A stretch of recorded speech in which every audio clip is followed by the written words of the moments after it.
बिहार के भोजपुर में हुए भरत तिवारी एनकाउंटर ने पूरे देश में एक बार फिर पुलिस एनकाउंटर को लेकर बड़ा बहस छेड़ दिया है। नमस्कार, आप देख रहे हैं TV7 भारत और मैं हूं आपके साथ प्रीति सिंह यादव। सोशल मीडिया पर वायरल वीडियो पुलिस की कार्रवाई और सरकार के न्यायिक जांच के आदेश के बाद सबसे बड़ा सवाल यही उठ रहा है कि अगर कोई आरोपी हथियार डाल दे या फिर सरेंडर कर दे तो क्या पुलिस उसे गोली मार सकती है? क्या भारतीय कानून पुलिस को ऐसा करने का अधिकार देता है? और अगर किसी एनकाउंटर में किसी की मौत होती है तो उसकी जांच कैसे होती है? इन सभी सवालों का जवाब जानने के लिए सबसे पहले समझते हैं भरत तिवारी का मामला आखिर था क्या।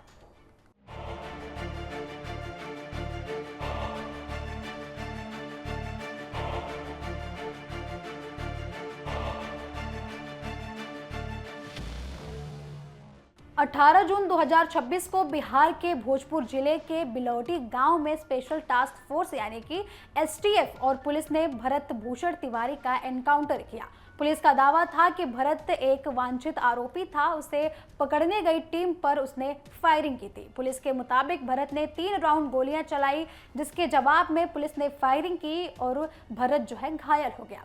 बाद में उसे अस्पताल ले जाया गया जहां उसकी मौत हो गई। लेकिन घटना के बाद एक वीडियो सामने आया जिसने पूरे मामले को विवादों में ला दिया। वीडियो में दावा किया गया कि भरत ने अपने पिस्टल पुलिस की तरफ फेंक दी थी, इसके बाद भी पुलिस ने उस पर गोली चला दी।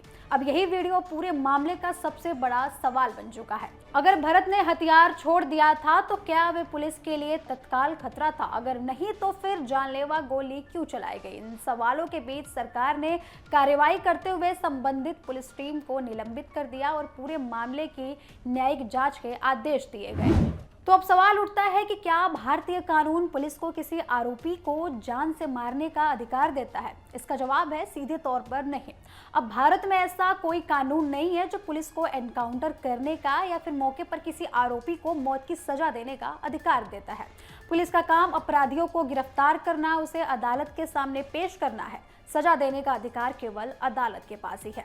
हालांकि कुछ परिस्थितियों में ऐसा होता है जहां पुलिस को अपनी या फिर किसी और व्यक्ति की जान बचाने के लिए बल का प्रयोग करने का अधिकार मिलता है, लेकिन यह अधिकार पूरी तरीके से कानूनी सीमाओं में बंधा हुआ होता है। भारतीय दंड संहिता यानी IPC की धारा 96 कहती है कि आत्मरक्षा में किया गया कार्य अपराध नहीं माना जाएगा। इसका मतलब है कि अगर किसी पुलिसकर्मी की जान तत्काल रूप से खतरे में हो या फिर उसे अपनी सुरक्षा के लिए गोली चलानी पड़े तो वे कानून के रूप से उचित माना जाएगा। इसी तरह IPC की धारा 301 अपवाद में ये भी कहा गया है कि यदि कोई सरकारी कर्मचारी अपने कानूनी कर्तव्य का पालन करते हुए और बिना किसी व्यक्तिगत दुर्भावना के कार्रवाई करता है तो कुछ परिस्थितियों में उसे कानूनी संरक्षण भी मिल सकता है। इसके अलावा दंड प्रक्रिया संहिता यानी कि CRPC की धारा 46 पुलिस को गिरफ्तारी के दौरान आवश्यक बल प्रयोग करने की अनुमति देती है, लेकिन इस धारा का मतलब ये बिल्कुल भी नहीं है कि पुलिस किसी भी आरोपी को गोली मार सकती है। अगर आरोपी जो है गिरफ्तारी का विरोध करता है, भागने की कोशिश करता है या फिर पुलिस पर हमला करता है, तभी इन परिस्थितियों के अनुसार बल का प्रयोग किया जा सकता है। बल का इस्तेमाल उतना ही होना चाहिए जितना आवश्यक है, ये भी कहा गया है। यानी कि कानून हमेशा न्यूनतम आवश्यक बल के सिद्धांत पर जोर देता है। भारत में एनकाउंटर को लेकर सबसे बड़ा कानूनी आधार साल 2014 में सुप्रीम कोर्ट के उस ऐतिहासिक फैसले को माना जाता है जो people's union for civil liberties यानी कि PUCL की याचिका पर आया था। आपको बता दें कि मुंबई में 1995 से 1997 के बीच हुए 99 पुलिस एनकाउंटर पर सवाल उठाए गए थे। आरोप था कि कई मामलों में पुलिस ने फर्जी मुठभेड़ दिखाकर लोगों की हत्या की है। अब इसी मामले की सुनवाई के दौरान तत्कालीन मुख्य न्यायाधीश RM लोढ़ा और जस्टिस RF नरीमन की पीठ ने 23 सितंबर 2014 को पूरे देश के लिए विस्तृत गाइडलाइंस भी जारी की थी। सुप्रीम कोर्ट ने साफ कहा था कि संविधान का अनुच्छेद 21 हर व्यक्ति को जीवन और व्यक्तिगत स्वतंत्रता का अधिकार देता है। यह अधिकार अपराधियों को भी उतना ही प्राप्त है जितना कि आम नागरिकों को प्राप्त है। इसलिए पुलिस किसी भी व्यक्ति को बिना कानूनी प्रक्रिया के जीवन से वंचित नहीं कर सकती। कोर्ट ने यह भी कहा कि अगर किसी पुलिस एनकाउंटर में किसी व्यक्ति की मौत होती है तो उसे सामान्य हत्या के मामले की तरह गंभीरता से लिया जाना चाहिए और उसकी निष्पक्ष जांच होनी चाहिए। सुप्रीम कोर्ट की गाइडलाइंस के अनुसार अगर पुलिस को किसी अपराधी के बारे में कोई सूचना मिलती है तो उसे लिखित रूप से या फिर इलेक्ट्रॉनिक रिकॉर्ड के जरिए दर्ज कराना जरूरी है। यदि किसी मुठभेड़ में किसी व्यक्ति की मौत होती है तो उस मामले में एफआईआर दर्ज कराना अनिवार्य होता है। कोर्ट ने यह भी स्पष्ट किया कि जांच उसी पुलिस टीम से नहीं कराई जा सकती जिसने एनकाउंटर किया हो।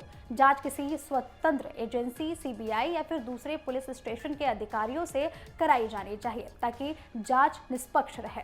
घटनास्थल की फोटो और वीडियो रिकॉर्डिंग की जांच की जानी चाहिए ताकि सभी भौतिक साक्ष्य जैसे हथियार, कारतूस, गोलियों के खोखे और फोरेंसिक सबूत सुरक्षित रखे जाने चाहिए। पोस्टमार्टम कम से कम 2 डॉक्टरों के पैनल द्वारा किया जाना चाहिए और उसकी वीडियोग्राफी भी अनिवार्य है।